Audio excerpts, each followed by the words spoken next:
Good evening, guys, and welcome to the Saturday night edition of Revolutionary Change, Pontificating with Pete. Hope you guys are all doing well. And obviously, it is always good to see each and every one of you that have shown up on the Saturday. We are already off to a really good start. Make sure that you have smashed that like button. Make sure that you are subscribed. We all know everybody is getting unsubscribed constantly, so keep that in mind. And also share the stream if you can. It looks like slowly but surely we are creeping up the ladder right now. We are less than 800 away from 60,000 subscribers. Like I said, we are going to get to 100,000 before Jen goes 6 feet under or scattered over an ocean somewhere, something along those lines. But welcome. It is obviously great to see everybody here in the chat so far. And yeah, Sean bringing this up. Revolutionary Blackout Network just got banned again. It looks like our friend, I gotta forgive me. I don't want to botch his name, but our trusty mod Rachel did send me the information. Hamza Sada. He also was demonetized from YouTube. So we have to accept the fact that despite our growth, despite what we have achieved to this point, it could be ripped out from under us at any moment. And that's just par for the course. If you want to speak truth to power, if you want to say what needs to be said, it is imperative that we keep our eyes on the prize, which is saving the Palestinian people, if we can. And then, of course, severing our unholy alliance with the fake state of Israel. So we obviously have a lot to do. We have a lot of work ahead of us, and we know that each and every one of us has a role to play in that. I would imagine that everybody who watches our channel probably helps spread the word as best they can to as many people as they can. That is half the battle, is just getting it out there to as many people as possible. And so the place that I want to start this evening, which I think is appropriate given everything that's going on right now, especially with fellow content creators, keep this in mind. The one thing that that I have prided myself on, that Jen has as well, when it comes to our commentary, is that if we're going to talk about other content creators, there has to be substance attached to it. It can't just be, oh, did you hear what this person said or what that person said? Now, everybody who is in the know, who has been paying attention to various content creators over this past week, probably is aware of the commentary that went down on one of Valuetainment's conversations. We're going to get to Patrick Bet-David in a little while, but to start it off, we'll get to what I guess is a subsidiary part of the Valuetainment channel. And that is this conversation that happens, I want to say weekly, between Anna Kasparian, Lindy Lee, a lady whose name is slipping me, and Jillian Michaels, who I guess is the main anchor of this channel. And so Anna Kasparian and even Lindy Lee were talking about the merits of the effects of whether or not Israel may have had a hand in Charlie Kirk's assassination. Now, one of the things that was discussed was whether or not the wheels were greased.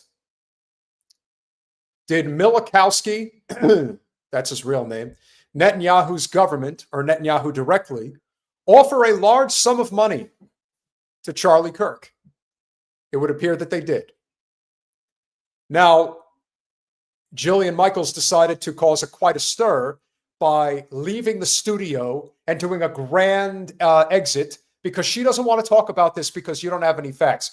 Keep in mind, there's plenty of facts going around, plenty of smoke regarding whether or not there was an attempted payoff to keep Charlie Kirk and Turning Point USA to continue churning out the content that they feel is necessary to push for Israel right now. And there is a big topic of discussion that is going to be discussed with Jen on Monday regarding another meeting that Netanyahu decided to have with a lot of these content creators.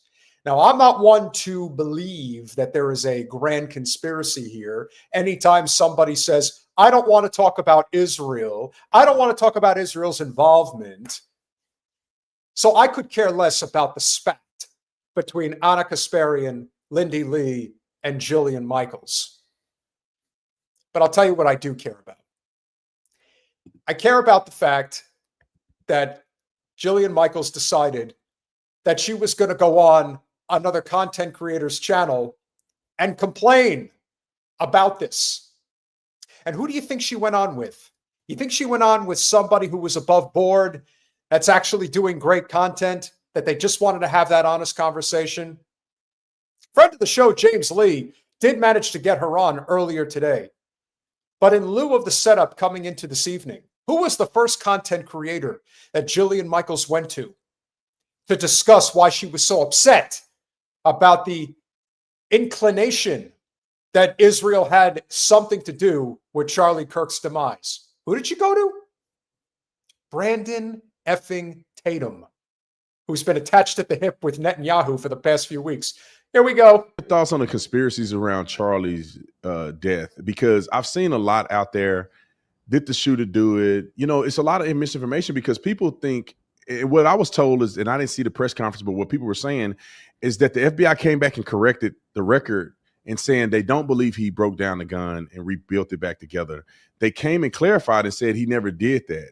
And so what is your thoughts on some of these conspiracy theories that bother you the most? Why are these conspiracies? We already know, at least from the information that has been available through sources that have nothing to do with the FBI, that have everything to do with people who were probably at the event, and those that are familiar with how guns and perhaps high-powered rifles operate when things happen. And all we're hearing from those that are truly in the know is that the government and the FBI are lying to us. They want to sweep everything under the rug, nice and neat, make us believe that the patsy was the one who did the deed, that he was either a groyper or a trans lover, whichever one fits your political ideology, and don't ask questions and move on.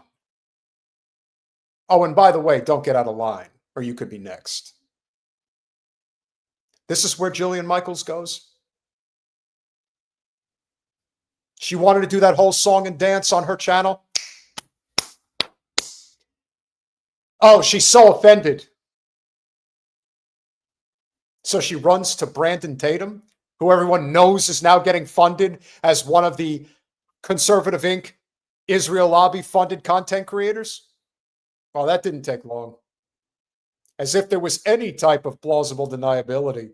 Boy, she threw that out the window. But let's hear what they have to say. To be honest, Brandon, I don't really deal in conspiracy theories unless I think they're not a conspiracy theory. I generally wait and sit back and see where these things go. And when there's credible evidence, now you've got my attention and I want to understand it. What are we covering up? What are we hiding? Epstein, release the files, right? You give me something that has a foundation, you'll catch me there. It starts as a conspiracy. When you've got some real facts behind it, now you've got my interest.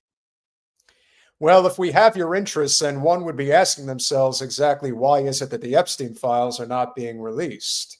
And it would appear that just about anybody who does not want the Epstein files released has some type of a marginal, if not outright direct attachment to the state of Israel. Now, you could say that's a conspiracy, but I would tell you that one nation under blackmail, as Whitney Webb so eloquently puts it, has everything to do with why we are not allowed to ask these questions. Whether you want to ask them or not, Jillian Michaels, that's up to you. You're given your talking points. You're told what lane you can approach, what lane you have to avoid. It couldn't be more obvious. Anybody can talk about the Epstein files right now because they know nothing's coming of it. Swept under the rug. Now, I would imagine that it will continue to be discussed. And hopefully, it will see the light of day. But heads will roll, literally and figuratively, if they ever do. To be honest with you, this could make perfect sense on its face. You got a kid, that is clearly Antifa.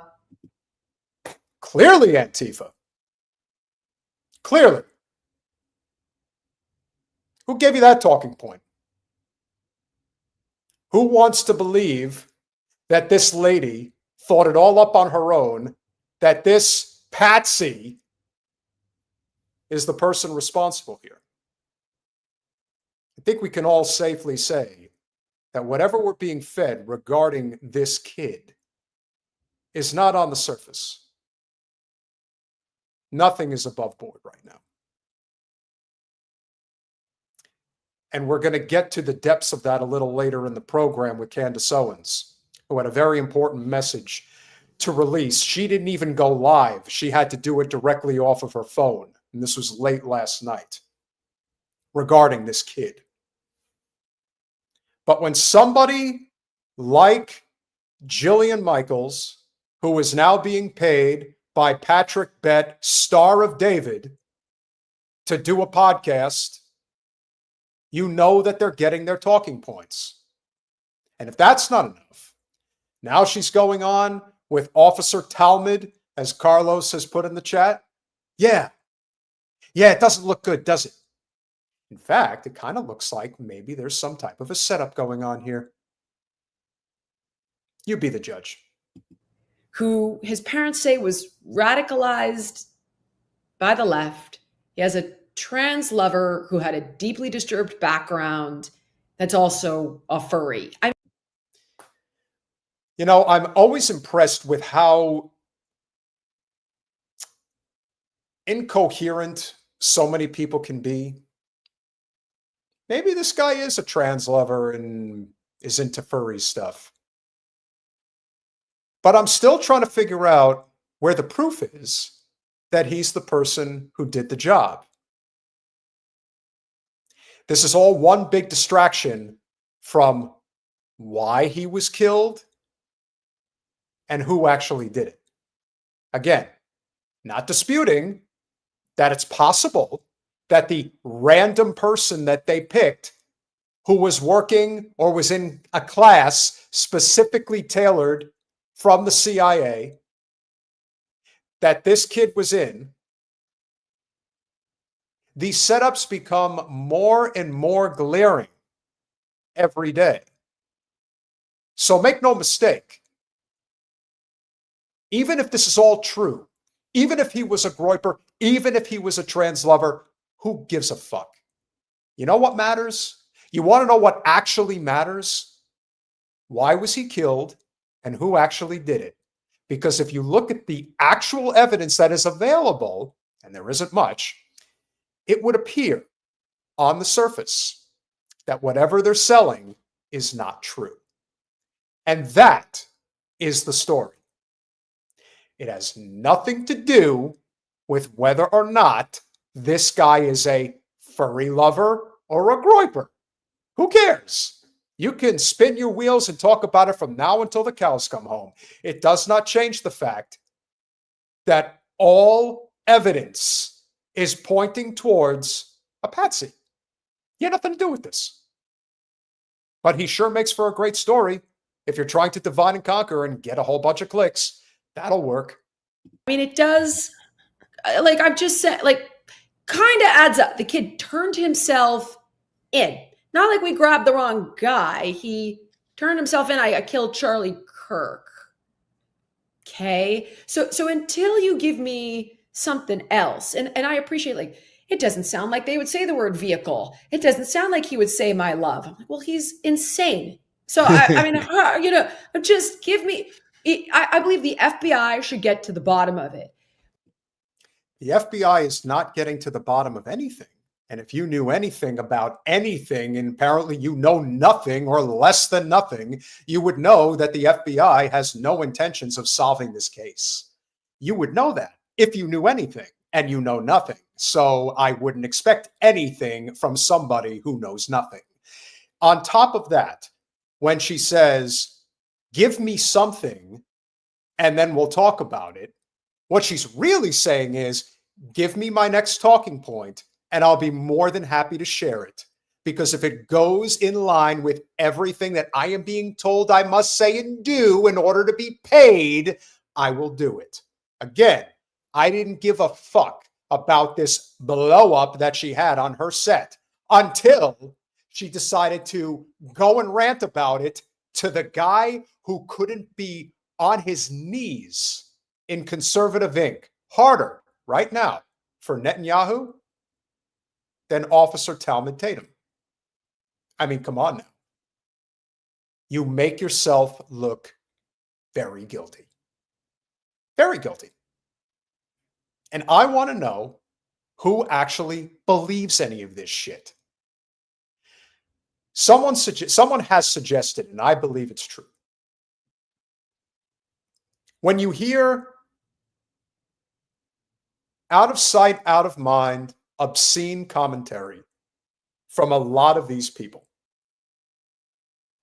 you ask yourself, if it makes no sense on the surface and no one's going to buy it, why do they say it? It isn't about whether they get people to believe it or not. It's whether their handlers and their funders are satisfied with what they're saying. If they're satisfied, that's enough. Because in the minds of the powers that be, the American people are not going to revolt. So we will keep doing what we're doing. That's what they're counting on. And that is why, as a safety net, they're setting up police states all over the country. That's what's happening. And what these turncoats are doing are making sure that they're on the right side of the police state when shit hits the fan, and maybe make a few bucks while you're at it. But again, if you can live with yourself, that's on you. I know I couldn't. There are a lot of powerful conservative influencers that you could take out for nefarious and covert reasons.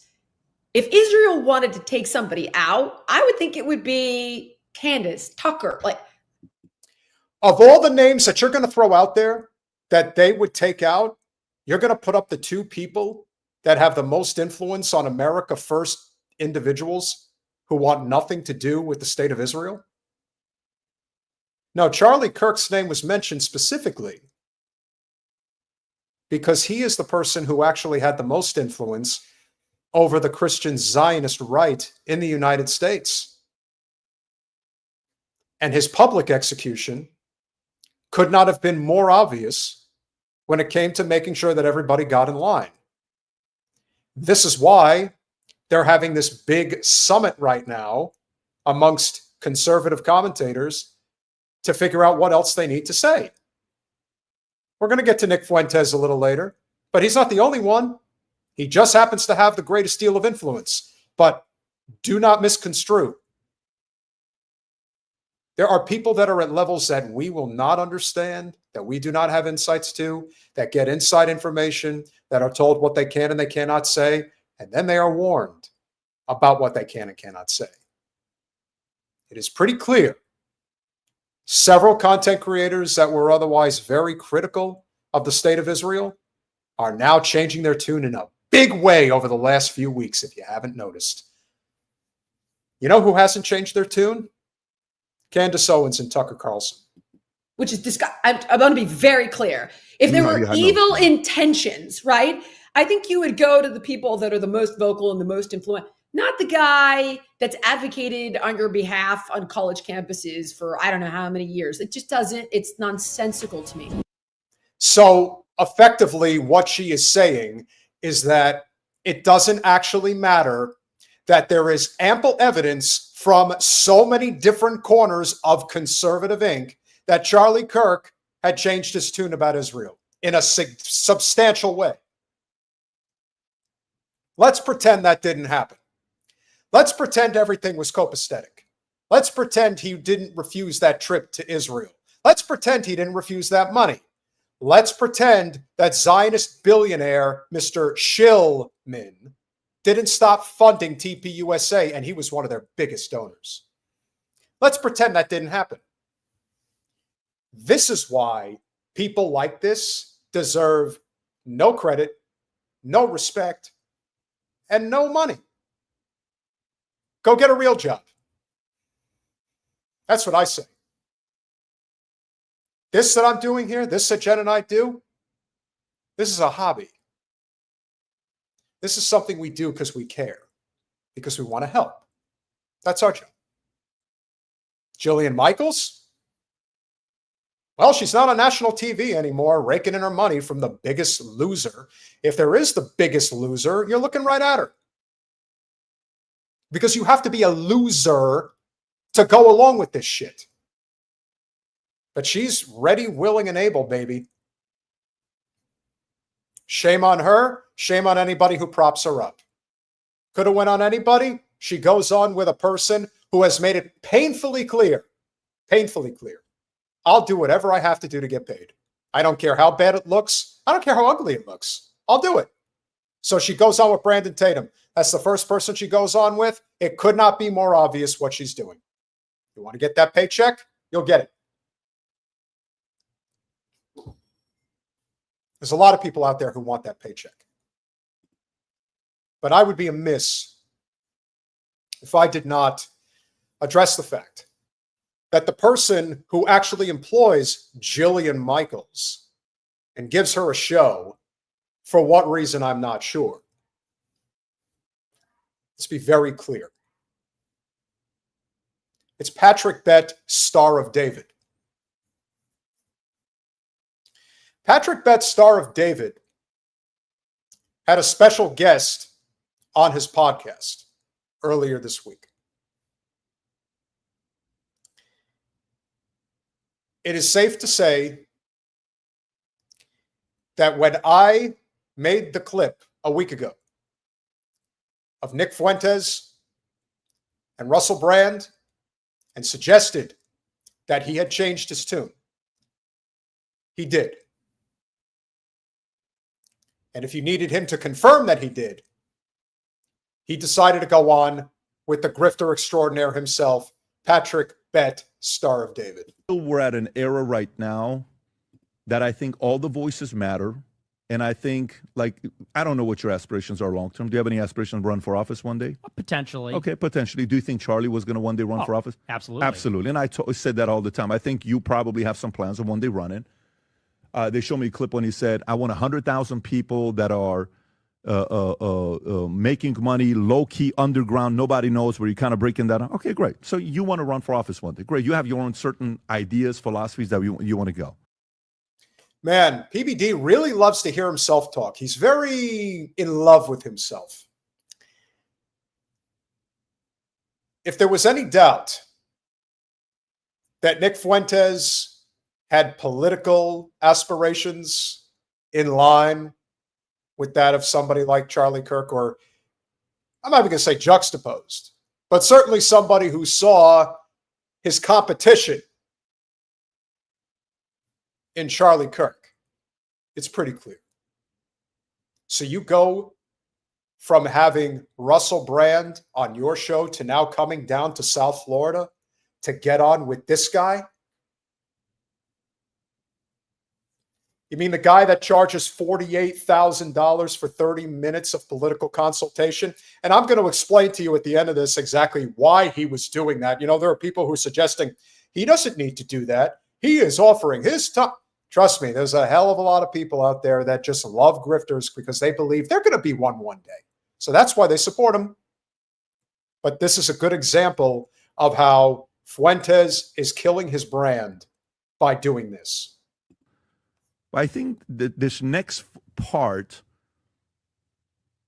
as we go through it, this is an MLK moment. This was the MLK of Republicans and conservatives. Even though Martin Luther King was a Republican and his wife called Nixon to get some help, they didn't call back, and then he called John F. Kennedy. She called, and then that's when they flipped. I'm going to be a Democrat, and then next year, and then you got Barry Goldwater, and the whole thing is a mess. African Americans were conservatives for many, many years, statistically. My question for you is, how is your approach going to change moving forward? Are you still planning on going all out, aggressive, because you said love and hate, right? Are you still trying to go with that part? Like yesterday, Trump said something, I don't know if you caught it, you probably caught it.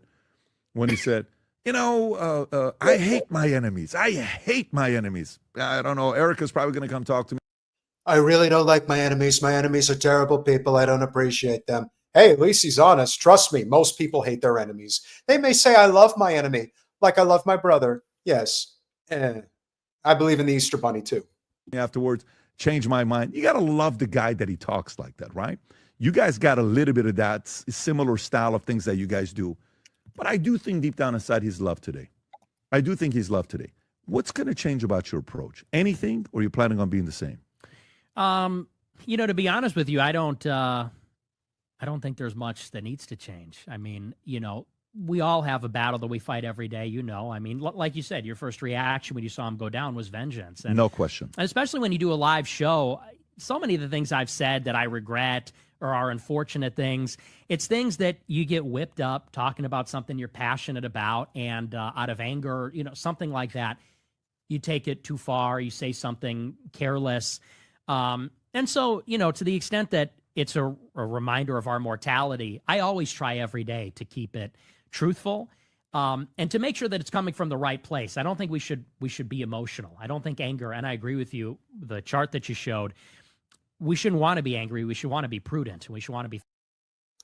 Yeah, that's all easy to say now that you are in a position where people are looking at you and whether or not your rhetoric had anything to do with Charlie's demise. Now, I will be the first to say that is just what's being sold.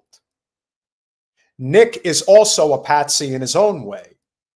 He's the one that is going to face the ire from the liberal Zionist class because they don't want to deal with him anymore. He was saying a lot of things about the Zionist takeover of the United States.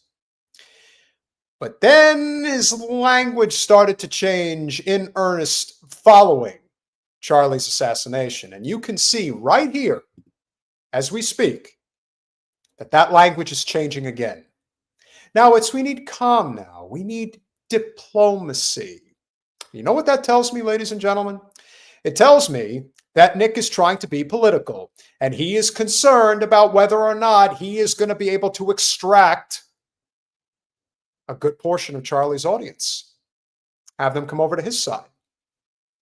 While Ben Shapiro and the Zionist cohorts of his attempt to take over Turning Point USA, Nick is saying, find your way to my side.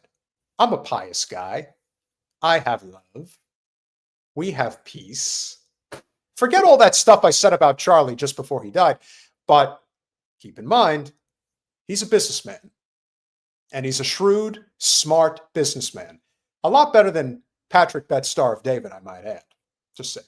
Thoughtful, and we should want to act out of rationality as opposed to emotion. And so to the extent that Charlie Kirk died, how it affected me, I'm going to try harder to move in that way. But I think I've been tending in that direction for a long time.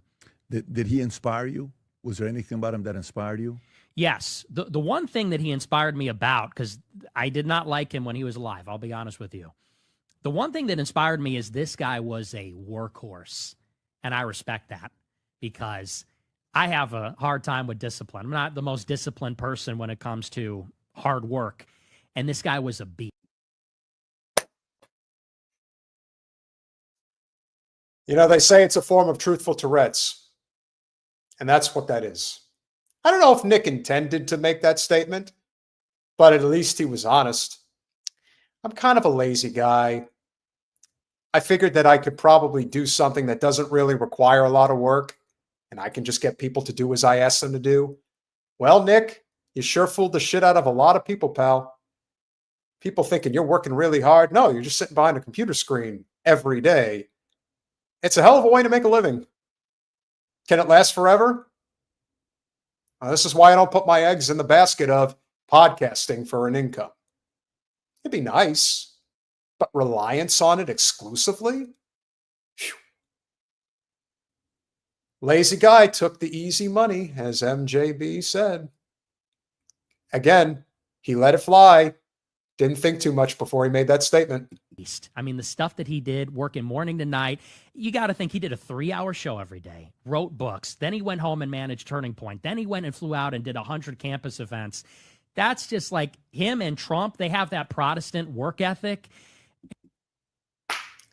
Protestant work ethic. That's what it was. So it had nothing to do with the fact that Charlie was being paid a lot of money by a lot of very powerful individuals to write those books, to do those tours, to take those trips. No, he just did it because he wanted to work hard. That's all it was about. Money and power, and a lot of it. Unfortunately for Charlie, he was given an offer he couldn't refuse, and he refused it. And we all saw what happened. And I know you're a capitalist, you're a businessman. There's nothing I respect more than people that build, people that work hard. That's noble. That's good. That's a virtue. So that was very inspirational to me. Really? That's what's inspirational about Patrick Bett, Star of David? Well, for those of you that have been keeping up to snuff on what's going on this week, I am here to tell you that Patrick Bett David is nothing but a sheer grifter. A very successful grifter. Now, he obviously built quite a fortune through a multi-level marketing company, of which less than, I think, 3% actually made a legitimate profit, made an income. Yeah, the 97%, not so lucky. But the cream rise to the top. And it sure did for him. Now, I'm going to show you how. How did this happen? How is it that Patrick Bett, Star of David, was able to do this? Well, he decided to let the cat out of the bag earlier this week. He has himself a little grift going as well. Now, what is that grift, you might ask? Well, he could not have been more obvious if he tried. So what PBD has here is pretty simple. He came up with this Patrick Bett David, CEO and founder of Valuetainment, and an application called Memect, or Minect. I think it's Minect. I think Minect is how you say it. And he's charging $48,000 for 30 minutes of his time.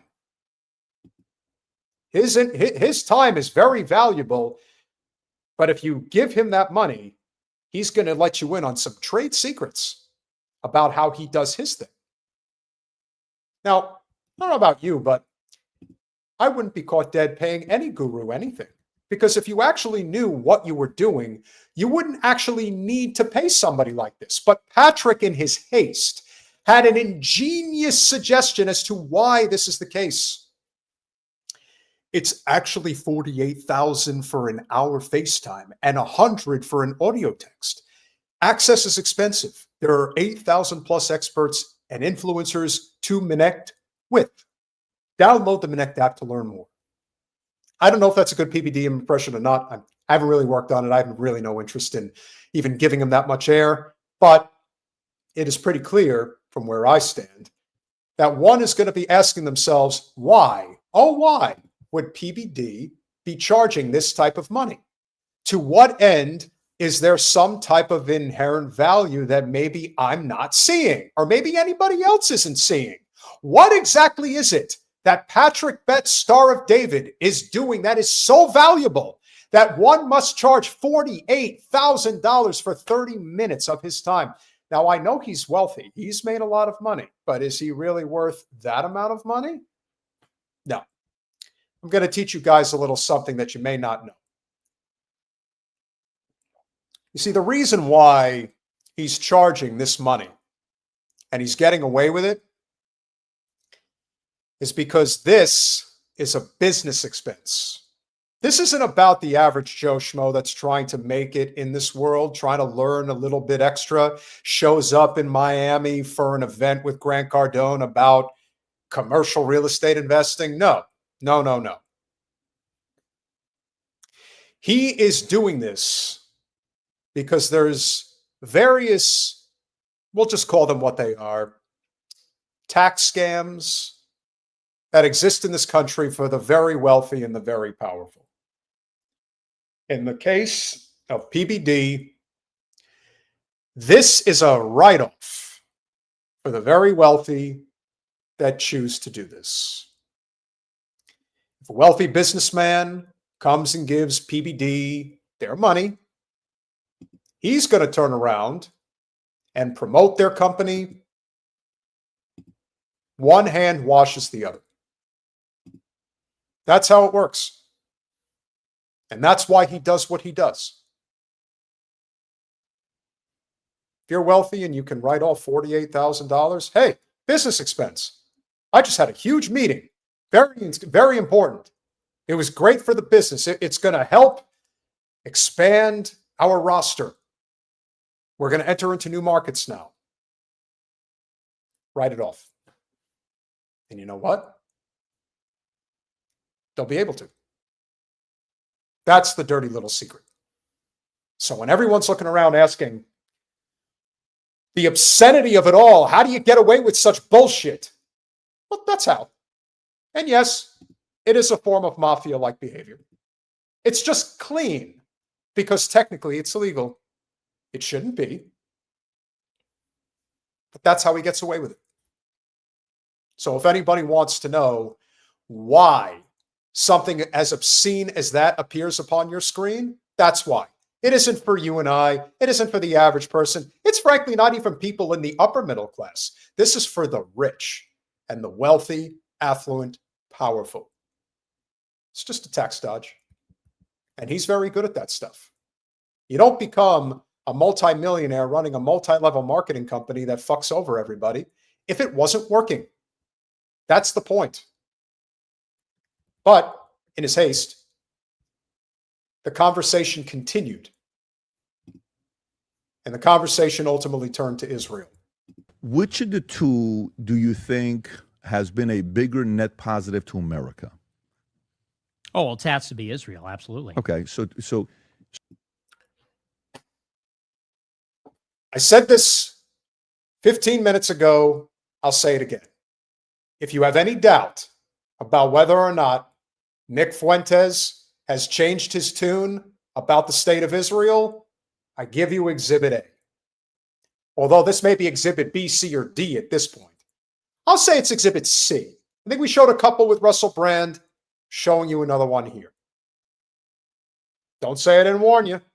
So a part about that part. But, well, in terms of, I wouldn't say net positive. I would say in terms of raw, maybe like gross positive. Because they've had a lot of contributions culturally and even, in terms of art, literature, music, also scientifically. But it's difficult to say on that because I also think that there's quite a bit of a detriment. I think that the melting pot comes from the Jewish community. What do you mean by that? The idea of the melting pot, that comes from a Jewish playwright. Because Jewish people come to America, and like all immigrants, they say, well, we want America to be more welcoming. So they start to spin up these ideas that, well, America was never this country of white Christians. It's always been a melting pot for all immigrants. They want the country to be more open because that makes it more comfortable for them. It makes it more tolerant for them. But this has also made us more open and tolerant for Muslims, for example.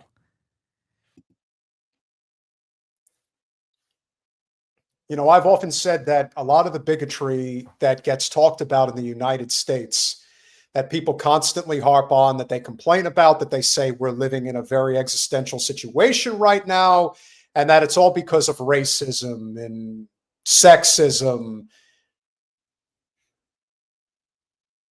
Let me assure you, there is one form of bigotry in the United States of America that is not only accepted, but is promoted. And that is anti-Muslim bigotry. Full stop. And that is why somebody like Nick Fuentes can spew his anti-immigrant rhetoric across the board, no consequences whatsoever. Why? Because the broad brush he paints it with leads with anti-Muslim bigotry. And after that, you basically forget everything else that he's talking about. Everything else goes by the wayside. Now, he can continue to push that narrative.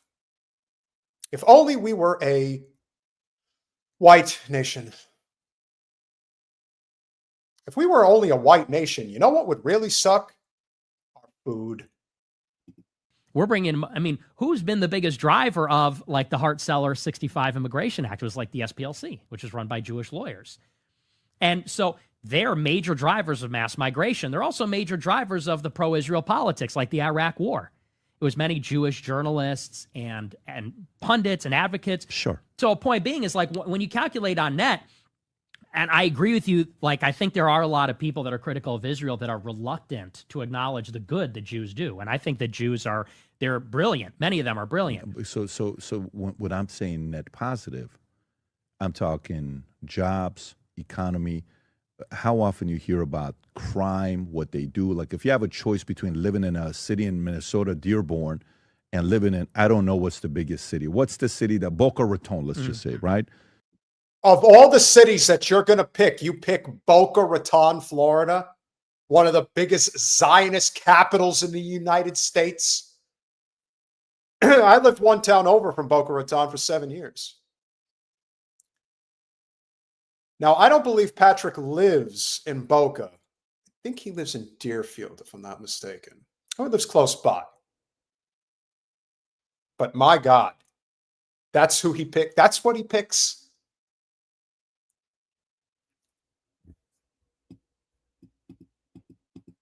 That is actually what it means. Is anybody still questioning whether the moniker of Patrick Bett, Star of David, is warranted? Of course it is. Of all the places he could pick, that's the one? Don't worry, baby. Your check's in the mail, and you're still on the corporate algorithm on Google. If you have a choice between raising your family between Dearborn and Boca Raton, where do you choose? Boca Raton, Okay, of course, so the point is like they go to a place. And by the way, to me, if that was Muslims, guess what? I would say Muslims. Mm-hmm. But statistically, wherever they live, it's safer, things are nicer, things get better. I agree. You know, one of the great misnomers about Muslims in the United States is that they're filthy, they're animals, they're unsuccessful, they don't do anything. People do not understand, not only are the Muslims very well-to-do as a whole, they're also a lot more welcoming, and they're also not necessarily keen on living in gated communities that shuts everyone else off from where they are. They're also a lot more unassuming. They're just as wealthy in many ways. They just don't go around bragging about it, and they don't control our government and our economy. That's the difference. So when somebody like PBD naturally wants to pick up Boca Raton, which is one of the biggest Zionist Jewish communities in the world, and in the same breath talks about Dearborn, Michigan, which is the easy cop-out, even though Dearborn is a very successful community in its own right. Now, either he is a very hateful person or he is getting his marching orders and he's following them. And that is not something that he ever hesitates to do. So to that end, I say, as I've said already, I do not give a shit about this man. He is a joke. He's always been a joke. And he was a joke when he tried to grift his way into money from Jen and I when she was running for Congress against Wasserman Schultz. No wonder the buck stopped there and he didn't go forward. Why is Nick Fuentes with him? Why would Nick even feel the need to go on with him? He doesn't need this audience. In fact, if anything, Patrick David, with his APAC handler, Adam Sosnick, is going to continue to push people away from his channel, and they're going to go find their way to somebody like Nick in other places. So why would Nick feel the need to do this? It doesn't make any sense. Unless somebody got a talking to, and now he's thinking about his future and what he's going to have to do in order to maintain his fiefdom or to grow it. Something's not adding up here. And that is one part to measure where they're at. Now, do I see them overly aggressive? Do I see them the type that are going to use politicians and buy them like Marjorie Taylor Greene and other people are saying? 100%. Do I see them? They're going to be there in everyone's DM and email saying, hey, we'd love to support you. We'd love to bring you to Israel and, doing all that stuff. It's obvious. I'm seeing it myself, okay? Do I look at that and shame them and say, oh, you shame on? I look at that and say, no, I wish Armenians would do that. I've never gotten an invitation from Prime Minister of Armenia. He should probably send me an invite to go there, right? It's not a bad idea to come and show the country. I'm Armenian. I'm a Syrian. Syrians don't have a country. It's probably a good idea. You don't see that. You wish others would do that. So for me, as much as when I go into that, by the way, I'll give you one other side that, Israel's going to be like, yeah. This other side to me is I actually do believe they leverage Mossad to get intel. I actually do believe they use blackmail. I actually do believe they do that. So, well, that's a turnabout fair play that I didn't expect to come from Patrick Bet David. You'll earn a fair response there, saying that Israel partakes in blackmail. That's interesting. I wonder what made him say that. I wonder if Nick has anything to say about that. So, there's nothing going on with Epstein. No. Michael Wolff did a podcast with him 2 months ago. And when he was at Epstein's house, the 100 hours of recording that he has with him, I said, how many times was Ehud Barak there? Am I saying his name correctly? Or Barak? Ehud Barak. Ehud Barak. He said he was there many times. He saw Bill Gates there many times. Why would the former prime minister visit the guy 30-something times? Just because the conversation's great? That's a little bit suspect, right? Just a little bit suspect. Just that. Just a little bit. Just a little taste. I think I got the Bob down just a little bit. And I think he insulted him a little bit. He got a little out of order himself. He insulted him a little bit. Just a little bit. I don't know what he's up to. But as I said, the language is suspicious. Going on with Patrick Bet Star of David is even more suspicious. We'll see how it unfolds. But I am not putting anything past anybody at this point. We're going to have another subject of discussion regarding Nick at the end of the live stream. So you'll want to stick around for that. But for those of you that are here, and we've been over 700 live streamers watching right now, or viewers of the live stream watching right now. We thank you all for being here this evening. And if you are enjoying the content of this small but mighty and growing channel, we hope that you'll go to patreon.com/revolutionary change. For as little as $5 a month, you could become a supporter of our small but mighty and growing channel. And of course, this evening, it does look like we have received not only some super chats, but we've got some new members. Section X, welcome. We appreciate you being a YouTube member. Jane Farris, with a very dapper-looking photograph of Mr. Waters. Thank you for becoming a YouTube member. We really appreciate you being here. One of our favorites, Roger Meadows, thank you so much for the $10. YouTube admitted to censoring Asper Biden administration. Time for class action among all YouTubers. Discovery might show what each channel was projected to make before Joe stepped in. Don't leave money on the table. Hey, we're not leaving anything on the table. We know that we are putting ourselves in harm's way by constantly harping on what's really going on. But yes, people should be collectively working together. It is an imperative that we do that. Roger, again with the $2. She might already been scheduled to go on Tatum. I'm not buying that. Just my opinion. I'm not buying it. Roger, again with the $2. Thank you, sir. The right have you think in Antifa is whether I don't like when you do that. I don't know what you're trying to. It must feel like you're talking to me in code. I kind of understand what you're saying, but yes, they're trying to put that language out there because I think it's better to just kind of confuse people in the process. Wanker Tanker, 2/5. Thank you so much for the $10. In Wisconsin, Project Esther and Alec trying to encode IHRA. Definition of anti-Semitism to law for hate crime. If you were criticizing ISR in protest, being too loud, disorderly conduct, but could attach hate crime and make it a felony. Again, we know Project Esther is really messed up, so any of that is not surprising in the least.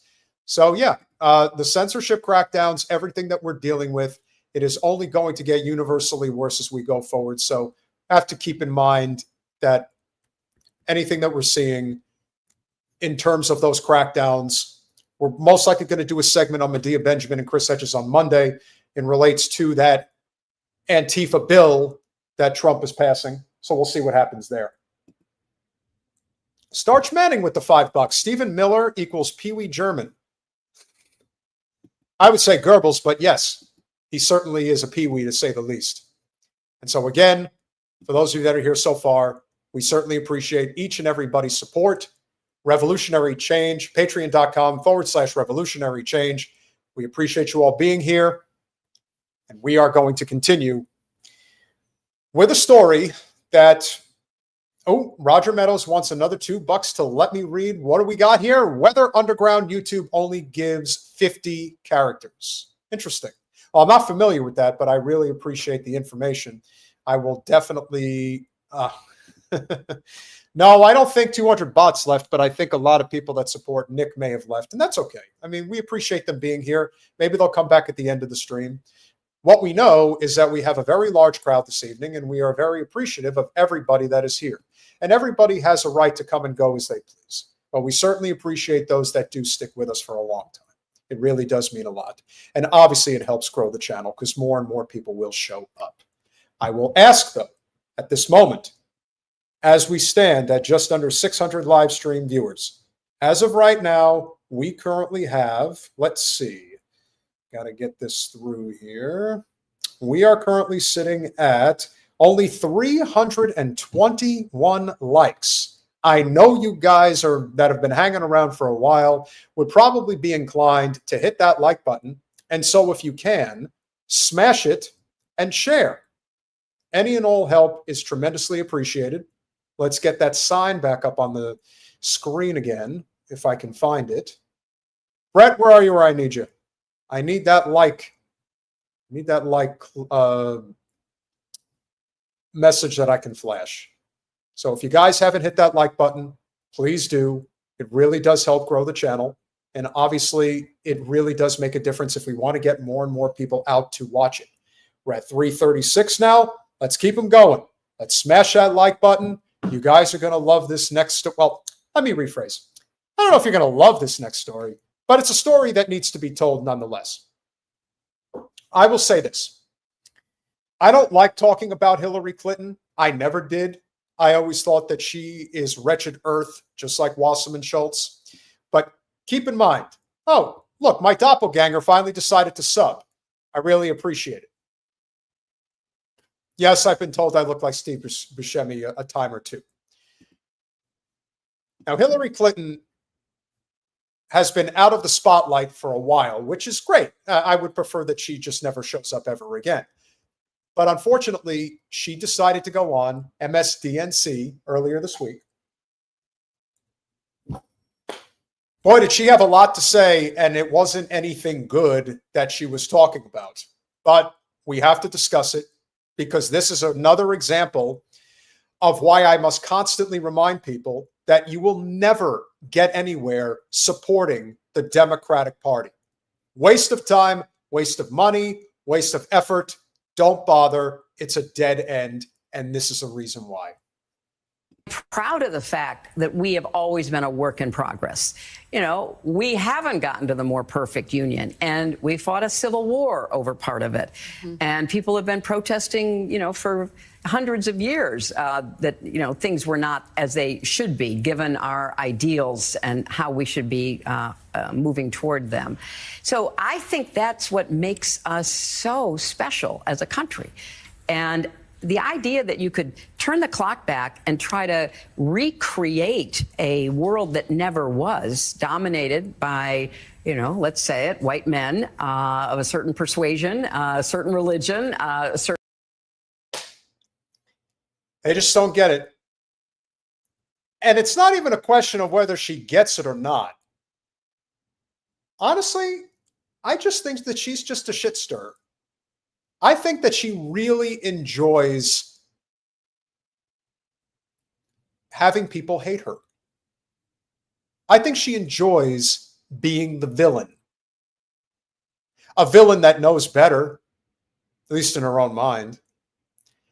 But here, let me spit on Charlie Kirk's grave and everyone else that supports him by saying that it's people like Charlie that have hurt our country, and essentially implying that what happened to him was a good thing.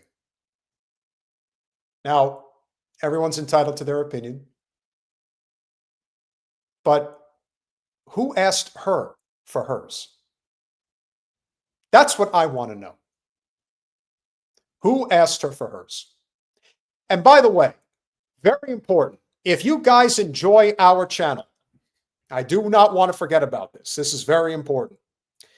If you're concerned about whether or not our channel is able to succeed, I want you all to do me a huge solid. And please make sure that you subscribe to Revolutionary Change on Rumble. That is the name of the channel. So if you have the Rumble app or if you have it online, Revolutionary Change on Rumble. Make sure that you head over there if you can and subscribe. Why? Because if I start talking like this about Hillary Clinton, who's to say we're not getting flagged? Talk about the person you're really not supposed to talk about. This is the third rail. And we're crossing it. So hang on tight. She's got more to say. Point of view, a certain ideology, it's just doing such damage to what we should be aiming for. And we were on the path toward that. I mean, imperfectly, lots of, bumps along the way, but I agree with you. We were on the right trajectory. Really? Who was putting us on that right trajectory? Because I'm still wondering how the hell we are even on a path to any type of success since JFK's assassination. We were on the path to trajectory that was a good thing? From who?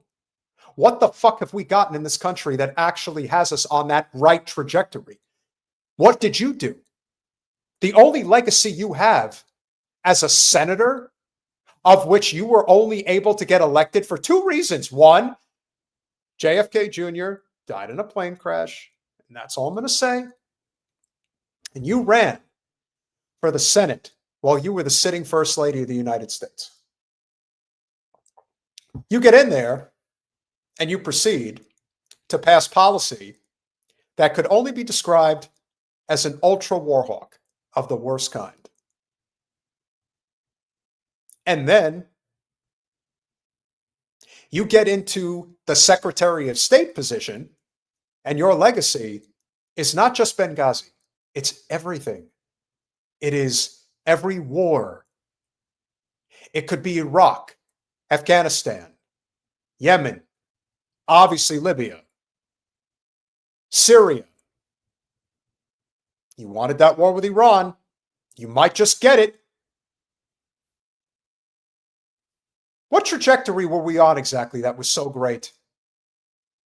Oh, and I forgot one other thing. The other part of your legacy that you will be remembered for, you rigged a presidential primary and got Donald Trump elected as a result. That's your legacy. And you've earned it, baby. But if you think we're done, oh, no. We're just getting started. There is a lot more shit that is going to come out of her mouth. And this one is a real doozy. But it is especially pertinent to this moment. Why? Because, as I just alluded to, Hillary loves war. That's probably her favorite thing in the world. Getting people killed in ways that do not actually affect her personally. Because she's never in danger, as far as we know.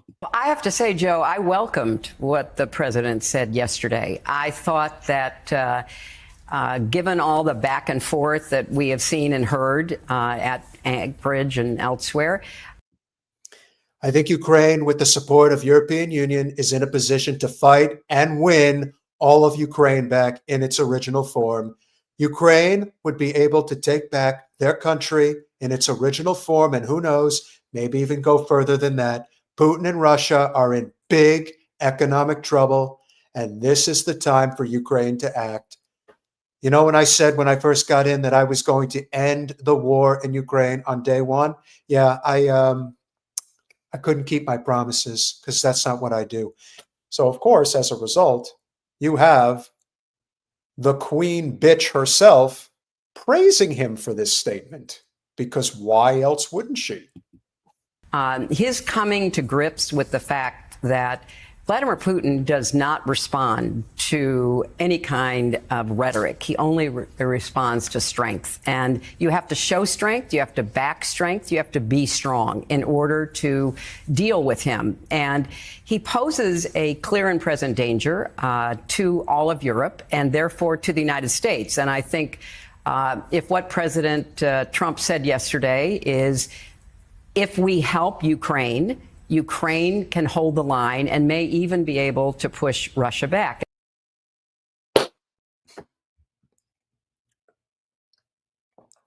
You think if we sent Chelsea Clinton off to the front lines in Kyiv that she would have the same things to say? Spoiler alert, yes, she would. And there was a very interesting comment that Trump made in his Truth Social post. He said, what kind of military does Russia have? Exactly. They couldn't even take over Ukraine. This has been a... The reason why Russia has not taken over in Ukraine, or at least part of Ukraine, the answer is, well, actually, they have taken over part of it. The only reason it hasn't happened is because we are fighting a proxy war that no one wants to talk about. We have troops over there. We also have military contractors looking to get their hands on as much of the territory as possible. Why? Because as we have pointed out time and again, there is about 8 trillion with a T worth of natural resources in Western Ukraine, and that is why we want to suck them into NATO, so we can control it. And Putin says no. And this is in large part why BRICS is becoming so powerful and influential. Because they want to work together. They want to form alliances that actually make it so that it's valuable. We have a clip that is going to drop in less than 2 hours that is going to describe exactly what this is all about, related to this so-called Arab NATO that is forming right now. And it's forming because of people like this. Because of shitbags like Hillary Clinton, who just don't know when to stay the fuck out of public life. Point I've been trying to make now for a long time. We overestimated Russia's military strength. Can I ask you a question? And now we're seeing that they can be pushed back. Really? I mean, if only we had Hillary Clinton as president of the United States, am I right? What a nightmare.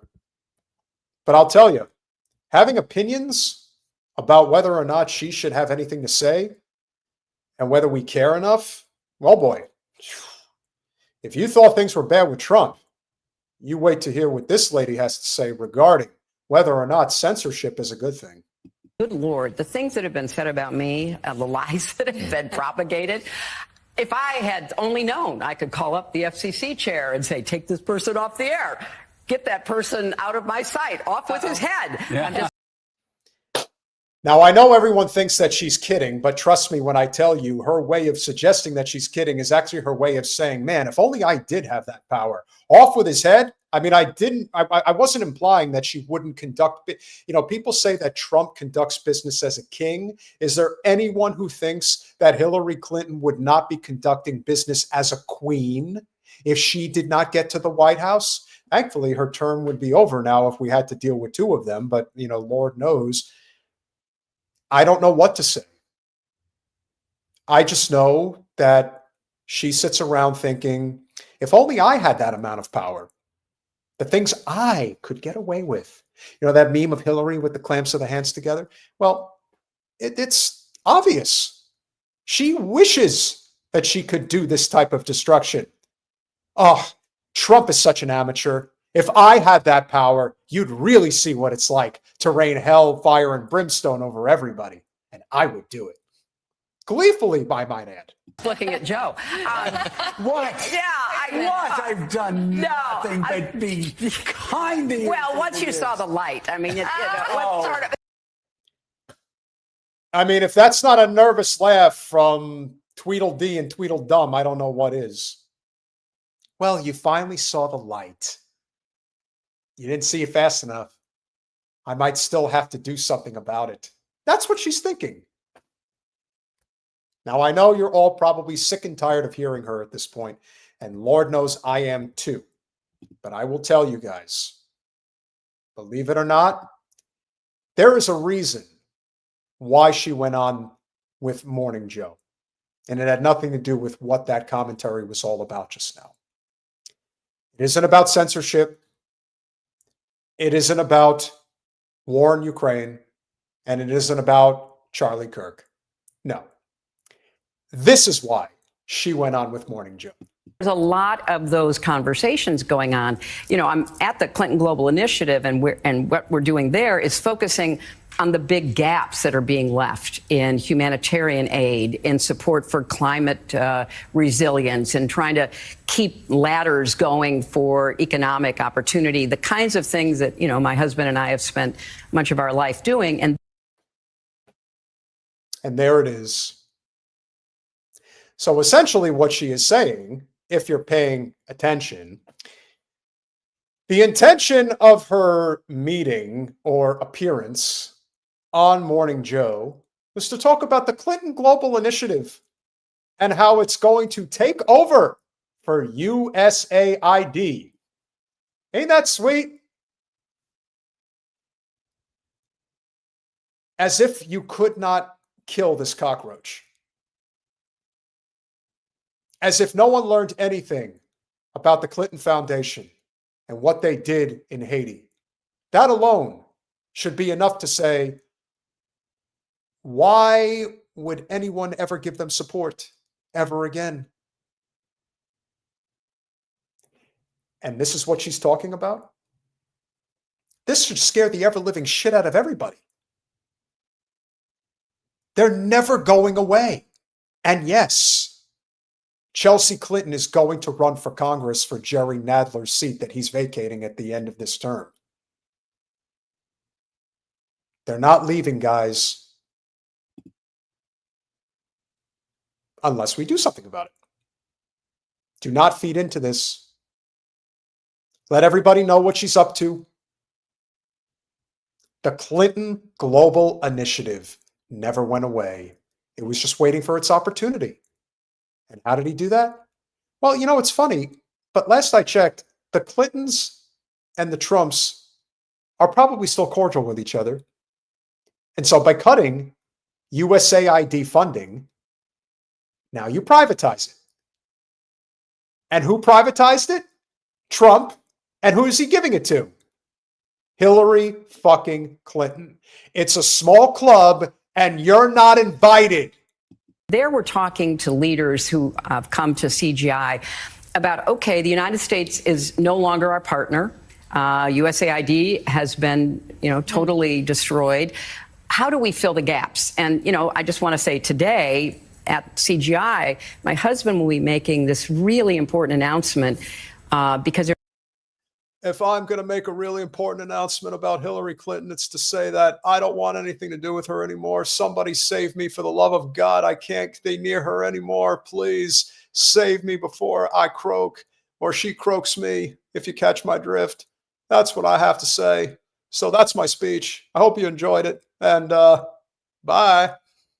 There's a new drug called lenacapavir, which is an injectable. You take it twice a year. It prevents HIV and AIDS. Wow. And so it's very expensive in the United States, but the amazing thing is, if I remember correctly, I believe that the Clinton Global Initiative, when they were involved in Haiti, I believe one part of that had to do with dealing with the AIDS epidemic that was going on there. So they're still up to their old tricks. They're still doing the same bullshit. Nothing's changed. As I said, when it comes to the Democratic Party, they still hold the levers of power. Do not resuscitate. Let them go. If they're going to go, they're going with her. That is a very appropriate profile picture for such a statement, and I highly doubt that there are too many people here who are old enough to even know what that is a reference to. But if you are not familiar with Bud Dwyer, I would say look it up after the live stream. You don't want to do it now. Clinton Health Access Initiative, which Bill started 25 years ago, along with working on these issues with Nelson Mandela and others, and then with George W. Bush, they've gotten the price down to $40 a year from. Everything is about money. Everything is about power, no matter where or when they have it. I would ask each and every one of you to ask yourself point blank, if it was Hillary Clinton that ran this country instead of Donald Trump, do you really think we'd be better off? Or is there a good chance that we might actually be worse? Trump is a lot of things, a lot of bad things. You know what Trump isn't? He's not vindictive and sinister the way that she is. She's an evil piece of shit. And no one's going to tell her no. And I often wonder why that is. I wonder what it is that she's holding over everybody that makes one ask themselves, why won't the Clintons go away? Why do they have this much power and this much prestige? What do they do exactly? They're not that likable. I mean, Bill was, I guess, in his heyday, but Hillary? She is as detestable and uncharismatic as anybody could possibly be in politics. And yet, for some reason, that's a good one, Jason, a very good one. She's got Milikowski's staying power. And why would that be?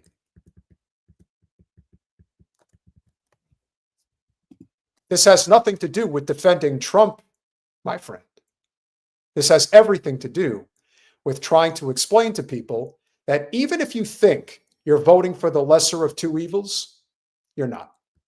You're voting for a broken system that can't be saved. Now, that's not to say that elections don't matter. They certainly do, especially at the local level. But in terms of who actually runs this country, our governors, senators, and especially president, make no mistake.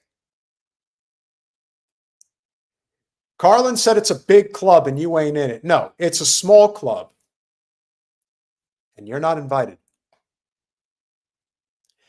Nobody gets banned on this channel unless they harass other people in the chat or they spam the chat. That's it. Other than that, everyone's welcome here. So with that said, make sure that you've smashed that like button. Make sure that you've shared. Make sure you're subscribed, because we all know people get bounced constantly. And we want to make sure that we're doing our part to make sure that our channel continues to grow. Right now, we are at 59,266 subscribers. So we are creeping up the ladder. And we certainly appreciate each and every one of you that has been with us so far this evening. And I will say, one of the things about certain content creators, if they're going to do what they're going to do and have a big enough platform to make an impact, I cannot say good enough things right now in this moment about Candace Owens. Now, don't misunderstand. You know, Candace Owens and I have substantial differences on a number of topics. But when it comes to dealing with the state of Israel, she is relentless in doing what is necessary to not allow there to be any distractions. Just go right to the heart of it all. What's going on here? Now, the one thing I will say, when it comes to whether or not we are ever going to address this person that they are saying was responsible for what happened in Utah with Charlie Kirk, I am not even going to address the person by name, because they don't need to be addressed by name because they had nothing to do with it. I believe that in my heart and in my head. The signs are pretty obvious that he was made an example of, or is part of the conspiracy to have shut up Charlie Kirk because he was getting out of line when it came to the Israel lobby. Remember, he took their money, a lot of it, for a long time. And then he decided, no, I'm not going to take it anymore. Oh, but they came to collect. So do not be distracted. He was but a patsy. Here's what Candace had to say about the most recent update that came within the last 24 hours. Okay, I didn't want to leave you guys on a crazy weekend cliffhanger. I needed to get that information out as soon as possible. Obviously, you can probably see that I received some information. So before we even get into it, remember these little highlights that are going to be popping up over the course of this discussion. So I think it is very important that people recognize exactly what's being talked about here. The person who they are charging is not suicidal. The entire narrative was placed in the media about him having been suicidal is completely fictional. They are already setting this up. I'm sure they have the suicide note already written. So in case anyone's wondering what might be afoot, pay close attention. It's another Epstein situation. It's another Oswald Patsy situation. Period.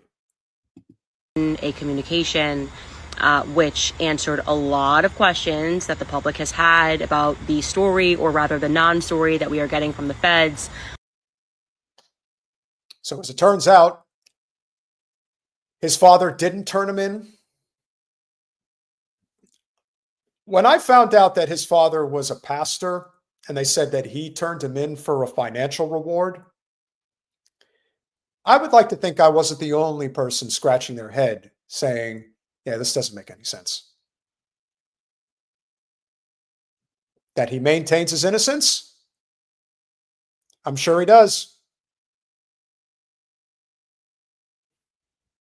The push that Tyler Robinson is this lone shooter, which they're trying to establish as a fact. Some of the burning questions that we had, okay, well, if he turned himself in, how did he also not confess? I now have the answers to that.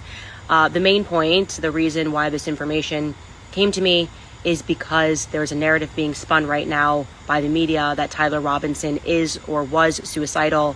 That is not true. And I agree with Candace 1000% because, again, the trajectory is showing you exactly how this always happens. Always happens.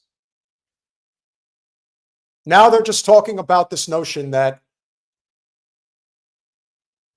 he's now suicidal. Again, I do not care whether you like Charlie Kirk or not. That is so far past what we're even talking about. And if you think that this had anything to do, even for a second, with whether or not the person in question, who again will not be named, was a groyper, or as we discussed at the top of the show, Jillian Michaels would have you believe that he's a furry lover. We are way past that. You're playing out in the sticks if you're still talking about that. This is what matters. And that's a very scary thing when suddenly they're saying he's suicidal and, you know, he's in solitary and he's not suicidal. So that was the reason why this information urgently came to me. Obviously, I know a lot more and I'm going to share it with you guys on Monday. I just wanted to vet some of the things that I heard, ask some more questions from people that would know, and just to make sure everything I say is above board. When she did not show up at Charlie's memorial, that told me a lot about how precarious her situation is. And whether or not going out into public is actually a good idea. Subliminal messaging is actually something that in many cases is involuntary for a lot of people. When Jillian Michaels was doing her little sit down with Brandon, Tom, and Tatum, she made a point to mention Candace Owens and Tucker Carlson. And why did she mention them in particular? Well, it's obvious. The word has been put out there that these are the two most impactful voices in conservative politics that are not playing by the Israel rules. And if you're not playing by those rules, we are going to deal with you. I'm surprised that she hasn't been kicked off the air yet. But then again, they don't want to make it too obvious. Israel's running out of real estate, and we're going to address that in even greater length on Monday with Jen. We'll continue. And obviously this lead led to more leads, and I want to give people a chance to respond. This is crazy. Nothing more that I can say. This is very serious. I don't know what's going on, but I do know that what we are being told has gone on is just not so. And this is really kind of going to begin, I think, to answer a lot of questions and many more questions that need to be asked. So I just wanted to let you know that what they're telling us about him being suicidal is not true. I agree with Candace 1,000%. The reason being is because it couldn't be more obvious. It isn't just about the autopsy report that no one can find. It isn't just about the crime scene that got covered up. It isn't just about the fact that anyone with any modicum of experience handling firearms has said repeatedly, there was no way that they could have broken down that firearm that quickly. There is no way that the supposed firearm had the impact that it did if it were the one that they said it was. It would have been a lot worse. And now we are seeing a lot of footage, so very tepidly, if not outright, suggesting that maybe there wasn't a shot at all. And you take with that what you want. There is no such thing as a neck of steel. I know what I saw. A lot of people know what they saw. What did we see? We saw somebody who got a little too big for his britches get taken down in his prime. And it wasn't by some lone gun nut. It was a professional job. And it might not have even involved a bullet. Keep an open mind, but do not trust anything regarding this narrative. For there is nothing to trust. Everything is a lie. Because everything that Charlie Kirk, Candace Owens, and Tucker Carlson represents is a true America First anti-Israel narrative that is winning over the people. Why else would somebody like B.B. Milikowski go on with Brandon Talmud Tatum or Patrick Betts, Star of David? You would think that if the most important thing was about keeping the flock on the reservation, that they would go talk to Candace or to Charlie or to Tucker. They didn't. You know why? Because they don't want to talk to them. Because they know that the jig is up. Now it is on us to make sure that we get this word out there to as many people as possible. We are tasked, as long as we're able, because like I said, we've had a huge audience so far this evening. We're grateful that everyone is here. But you know that at any moment, they can shut us down. They shadow ban our channel all the time just for kicks. But we are not going to stop speaking truth to power. If Candace is doing it, we all should be doing it. I am America first. And I hope you all are too. We're losing our country. We've been losing it for a long time. But now we really have no choice but to band together to save it. You think the people in charge would ever do anything to help us? No. They'd rather we all were slaves, if they could get away with it.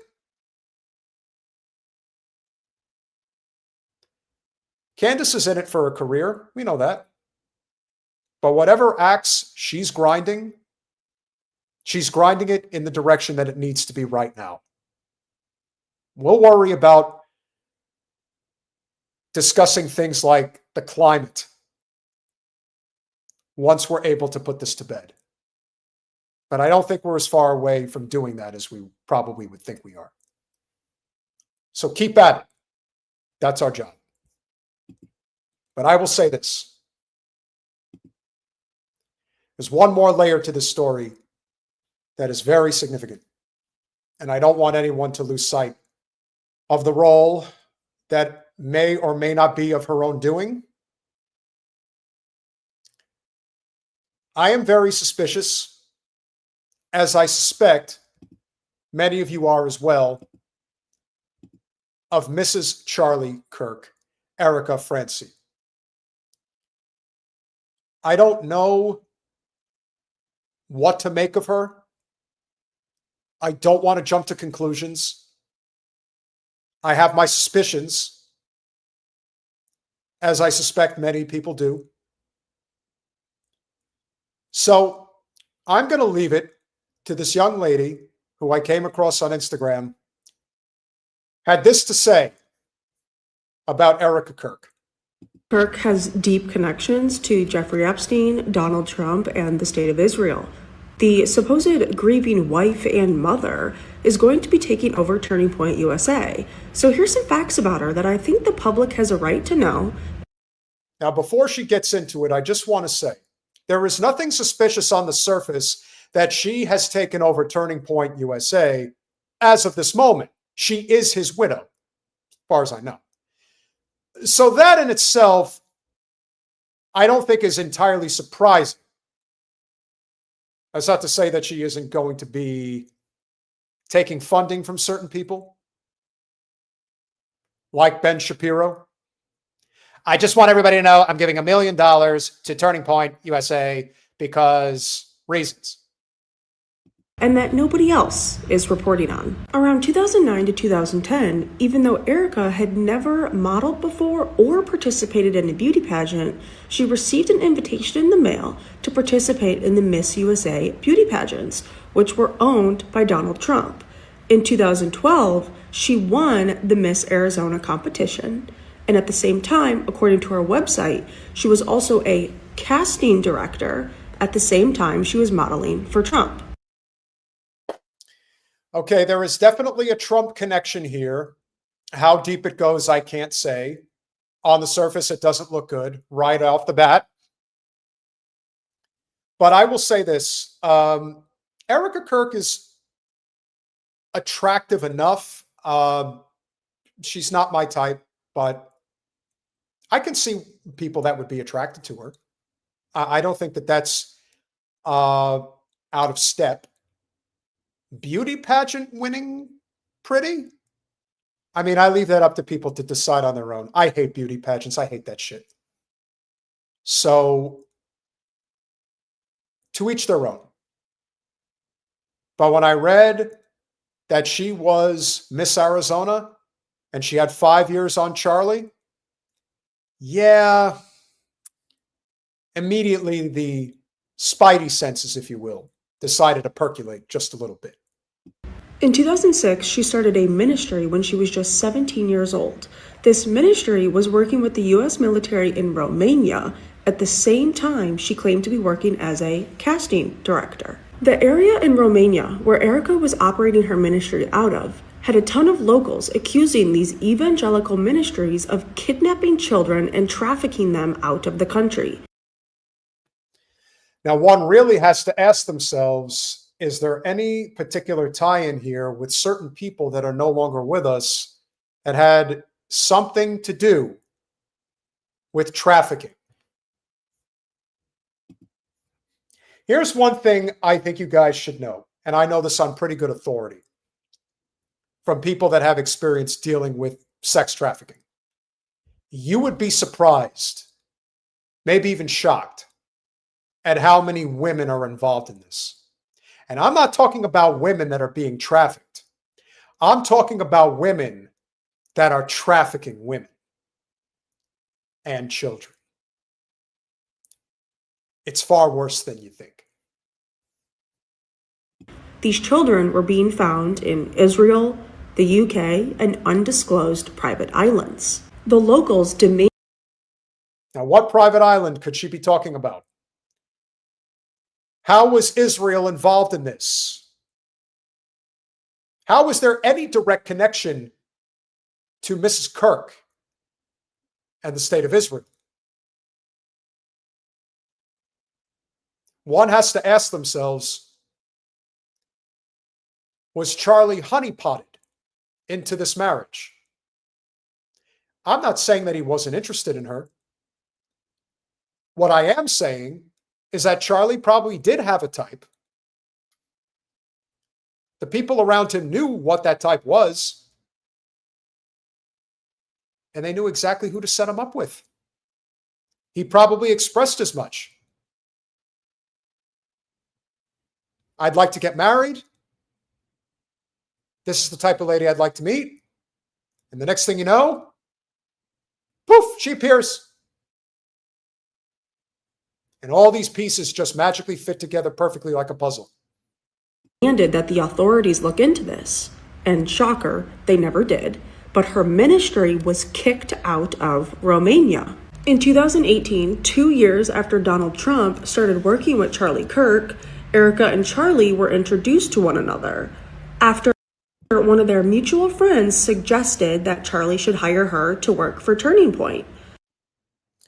Well, I think the big question now is, who is that mutual friend that decided to bring the two of them together? Now, I'm not here to tell you that it is absolutely the Donald that did it. I'm not going there. But who is that friend? It is fair to say that somebody probably did introduce these two. And if they did, who's that person? I don't think that's too much to ask. I would imagine most people would probably want to know. I know I do. So at Erika's job interview with Charlie, Erika allegedly said, "You're not going to be my boss. You're going to be my boyfriend." So they began dating. All right, I'm not going there, and I'm not willing to just arbitrarily take that on its surface and say that's exactly how it went down. But is it entirely conceivable that she did apply for a job and that she was very flirtatious with him and he liked it and she was really his type and what he was looking for? Yes, it's certainly possible.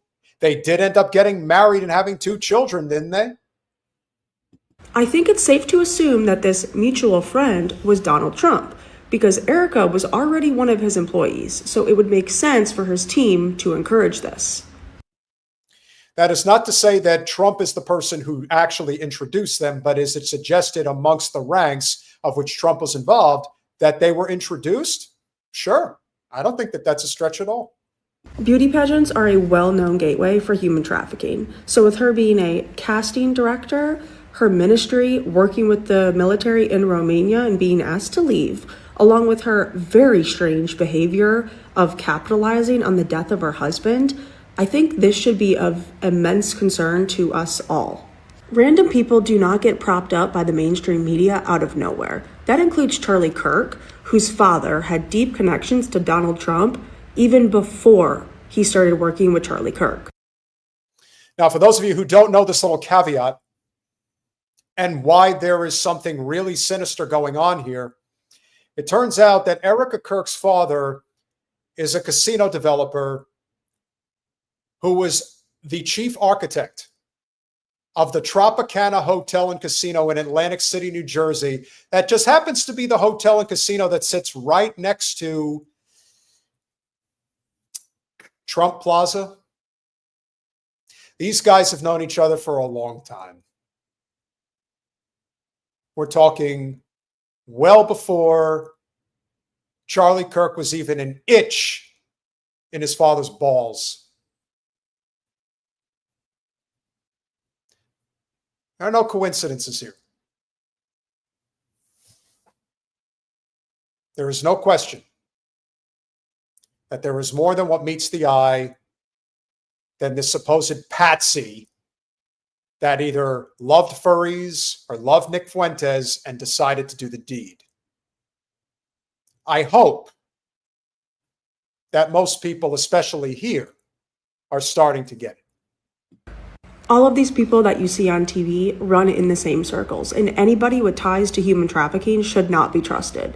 So comment below and let me know, did you know about her ties to Trump and the beauty pageants and this ministry that she operated in Romania? Let's chat about this. Well, I think that'll be the last time I put up a video with a lady who feels the need to dress a certain way to draw attention. No, I just want to hear your content, not your content. But very important information nonetheless, and we appreciate it. And with that said, there's one other person who has a very strong opinion about whether or not Erika Kirk is everything that people perceive her to be. And that person is none other than Nick Fuentes. We are being led to believe is that Erika Kirk is the archetypal trad girl. Isn't that the perception they're cultivating? When you look at some of these clips, she's supposed to be the ultimate trad wife. She's speaking at the Young Women's Leadership Summit. She's on podcasts saying, oh my gosh, I can't focus because I'm so in love with Charlie. If he's here, I can't focus. I'm so smitten. One thing I will say that I agree with Nick on this is this point.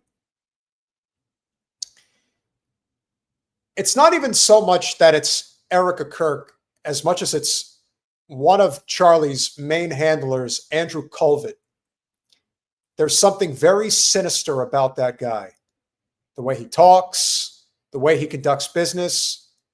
You know, Jen has often said, keep an eye out for the people who stand to gain the most when somebody of immense power and influence and financial control has their demise. Who stands to gain the most as a result? Andrew Colvett was one of those people. But then again, so is Erika Kirk. I don't know what to believe, but I know where the real evidence is taking this.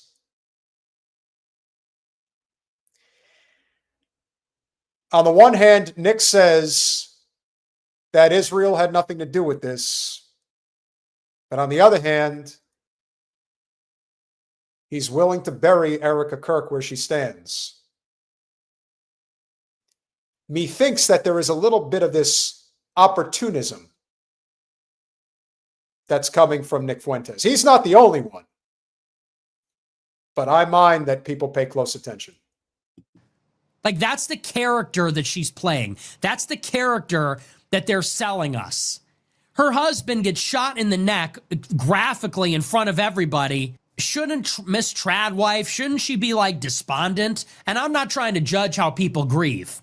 It's not our position to judge how they grieve or what their response is. Maybe she's just got unbelievable resolve. But if she really is the ultimate trad wife who knows her place and is a helper to her husband, a helpmate, and she's so smitten with him and she's the perfect trad wife like how she's been presented to us for years, then when her husband gets shot in the neck and blood starts spurting everywhere in front of everybody who starts screaming and running away, shouldn't she be like in shock? Shouldn't she be like in a catatonic state or crying and be in a veil as a widow somewhere?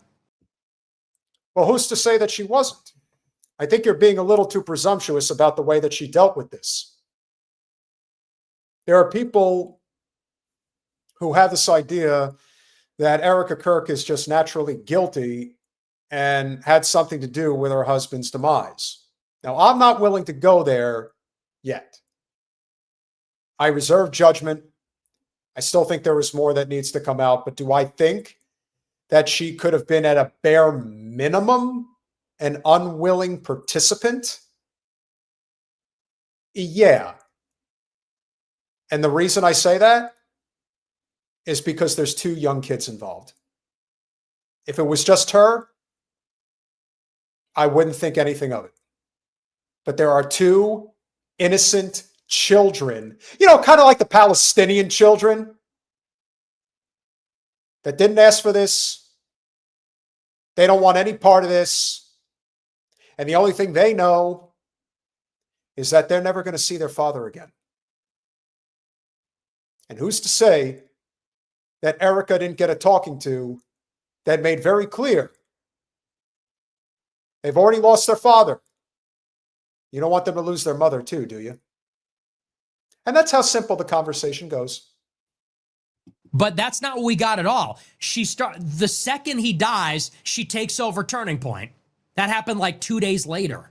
She's all of a sudden the president of this $500 million organization. Super influential, now super powerful after Charlie became a martyr, and she's given speeches. She's given a speech, and the speech, I'm sorry, it's totally canned. The first speech she gave next to his empty chair, she's like doing this weird affect, wiping away tears that aren't there with this scripted speech, the battle cry of this widow, the cries of this widow will echo like a... And then... I will admit that I thought that speech was odd, but I don't necessarily think it was completely out of step. What I thought was odd, my opinion, was when she goes up there at the memorial with the tears saying, "I forgive him." You don't even know if that's the guy who did the crime. And you forgive him? Okay, that's weird. And that's suspicious. And at the WWE memorial, she comes out to fireworks and she does this like she's Mary in her white suit, her makeup, her hair did, and she goes out with fireworks at her husband's fucking funeral like this. She fucking posed. Did you see that?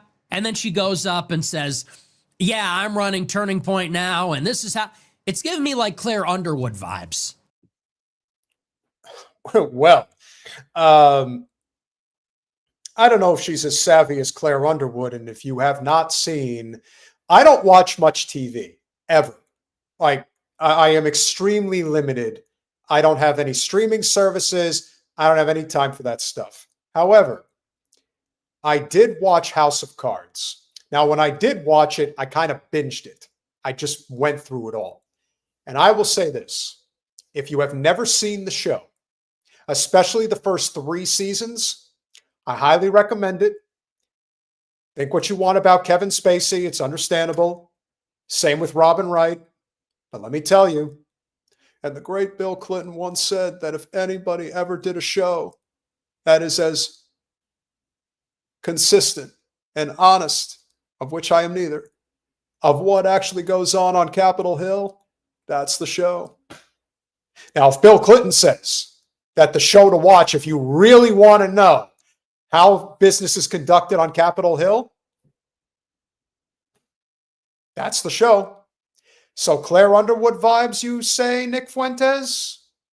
Okay. Perhaps. I think that was an arranged marriage, and either she was like a handler or she had political ambitions of her own. But yeah, I don't know. Look, who is Erika Kirk now? Yeah, I think there is definitely enough evidence on the surface, circumstantial as it may be, to suggest that their marriage had some elements of arrangement, if not outright. That's fair. This is a person that is being foisted on us. Look, don't get me wrong. You lost your husband. I am deeply sorry for you. I really am. I'm praying for you. I am deeply sorry for you. I can't imagine what you're going through. On the one hand, he may be speaking truth, but on the other hand, Nick Fuentes, like anybody else at that level, is a businessman, and he is looking out for Nick Fuentes first and foremost.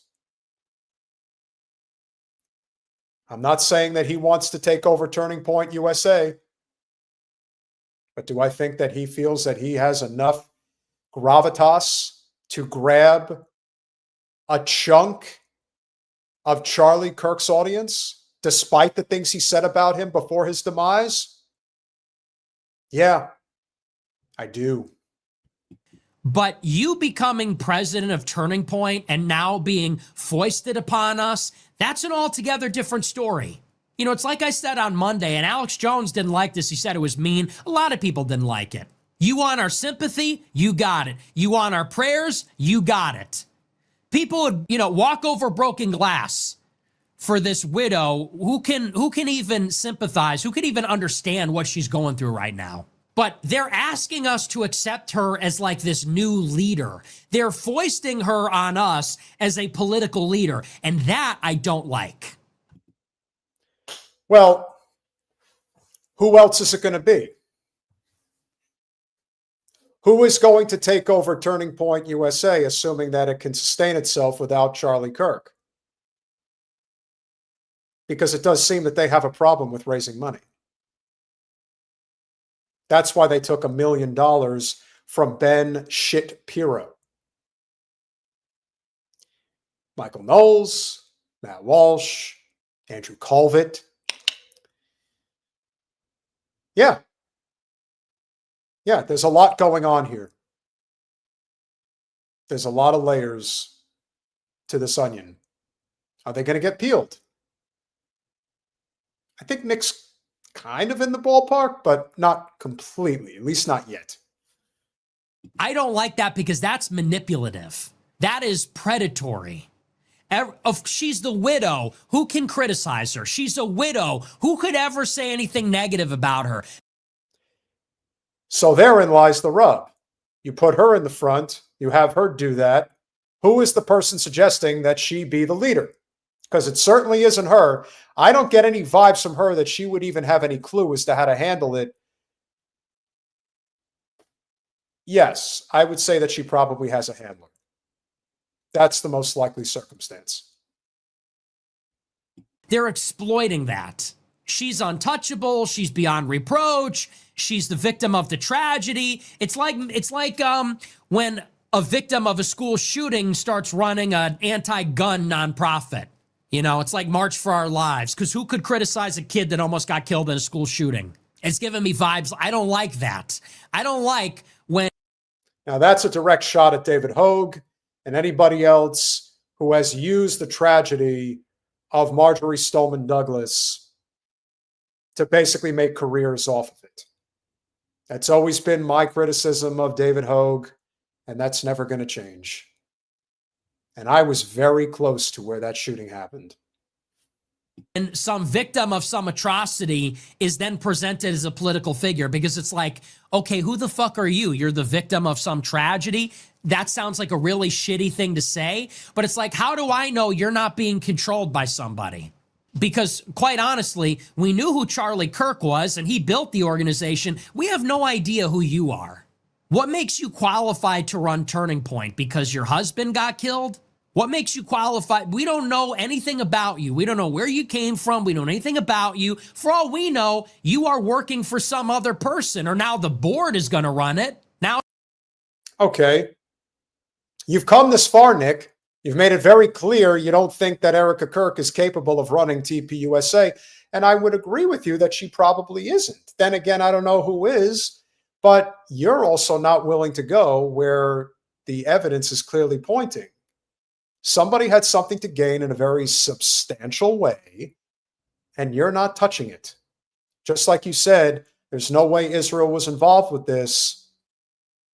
And you've been very silent about what's been coming out regarding this patsy. They tried to blame you right out of the chute. They were going to blame anybody on the right. It was going to be you, Nick Fuentes. You got your mind right pretty quick on that. Now, you're making some decent points here, but it's almost like you're trying to avoid saying that little country in the Middle East, for some reason, It's at the tip of your tongue, but you can't say it. I wonder why. Some shadowy force is going to run Turning Point through you, or you represent. We don't know. We don't know who you are. But no one can say that because she's a widow. And that I don't like. Because this is a high-profile killing. It is forcing people to ask a lot of questions. And this is the one aspect of it that we're not allowed to ask questions about because it's in bad taste. Well, you know what? This is politics. If you want to speak at the funeral, no one's going to question that. But you seize control of the organization right away, I'm seizing the reins. And no one dare question me because I'm a widow. Yeah, I don't like that. I'm sure you don't. But then again, maybe there's legal attachments regarding who takes over. You know, as hard as it is to believe, even somebody as young as 31, when you have that much money that is at your disposal, that you control, that you have to oversee, it is entirely likely that a last will and testament has already been put together regarding control of the organization. You don't know that, but maybe there is. And that's not necessarily public information, no matter how profile somebody might be.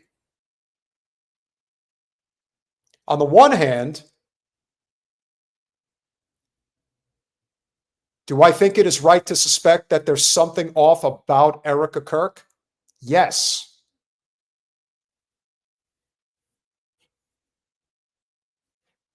It's also true that you're not telling the whole story, Nick Fuentes. And if you're not going to tell the full story, then people have every right to suspect you and what your intentions are. My suspicion isn't that he wants to take over TPUSA. My suspicion is that he's trying to get that audience that Charlie cultivated for a very long time to come over to him. That would certainly explain why he chose to go on with Patrick Betts, Star of David.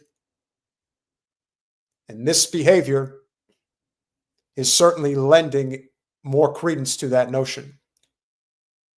But with that said, I don't know if Israel did it, but I believe they did. And I don't really care what anybody else thinks. I am not going to hide. I am not going to stand back. We must sever this unholy alliance before it is too late. The signs keep on showing themselves. And it is our job to make sure that we do not let up. We're close.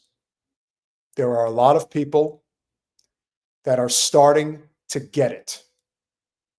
If we do not sever this unholy alliance with the genocidal pariah fake state of Israel,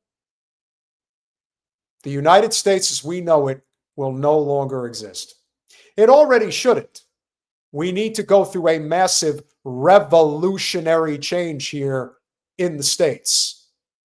The only way that's happening is if we sever that relationship. It has to start there. For all of you that have been here this evening, and we thank you again for your amazing support. The crowd has been really tremendous, really big, really great people showing up here tonight. Well, we appreciate each and every one of your support. Make sure you go to patreon.com/revolutionary change. For as little as $5 a month, you could become a supporter of our small but mighty and growing channel. And so if you are so inclined, please do so. But we do have some additional super chats we need to get to this evening. Roger Meadows with the $2. Weather Underground YouTube only get, oh wait, no, I already got that one. My apologies. Roger Meadows with the $5. Weather Underground, Bill Ayers, revolutionary anti-Vietnam War outfit. Hannity tried to tie Obama to it in 2008. They blew up government buildings. Yeah, there's a lot of people who do a lot of crazy shit. Laug66, great to see you from overseas. Thank you for the 10 pounds. At one time, when I thought of Jews, I thought of Marx and Freud. Smart guys like that. Back in the day, Israel was socialist kibbutzes with stoner hippies. How times have changed. And Jen would be the first to tell you, you certainly are correct. Roger Meadows with the 2 bucks. She acts like she ally 2 blacks, super preds Haiti. That would definitely summarize Hillary in many ways. Chelsea eyeing retiring Congressman Nadler's seat. You're right, Roger. She absolutely is. Yalabite with the 199. She is 5 years his senior. Men usually go younger. Not always, but depending on when they actually met. Again, did they meet in 2018 when Charlie was 23 years old and she was already 28? Yeah, there's certainly degrees of maturity that are different at that stage of life, but it is what it is. Yalabite with the 199 one more time. Colvett has a guilty vine and welcomed Daily Wire money. You bet your ass he did. Yeah, there's something going on with Andrew Colvett, no question. If there is somebody who I find deeply suspicious with his intentions, that's the one. There's something really off about that guy. I don't know what it is, but you feel that energy. You know it's there. It's negative in its nature. And Lord knows we want to get as far away from that negative energy as we possibly can.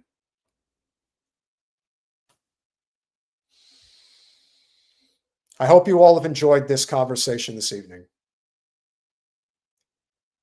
Even just a few months ago, we could never have conceived the idea that we would be doing a live stream with over 750 people at one time. And so I want to thank you all. Truly. I really do appreciate you. Jen appreciates you. Rachel appreciates you. Brett does. Colin does. Ben does. We all do. And again, we hope it's because this message is resonating.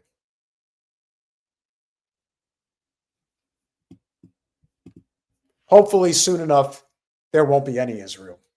Now, I'm not saying what happens to the people there. I don't really care. But Palestine is what it is, what it always was, and what it shall be again. For we will not be free until they are free. Smash that like button, share, subscribe, do all those things that we ask you to do. We appreciate you all. We love you all. Free Palestine. We'll see you Monday. Good night, guys.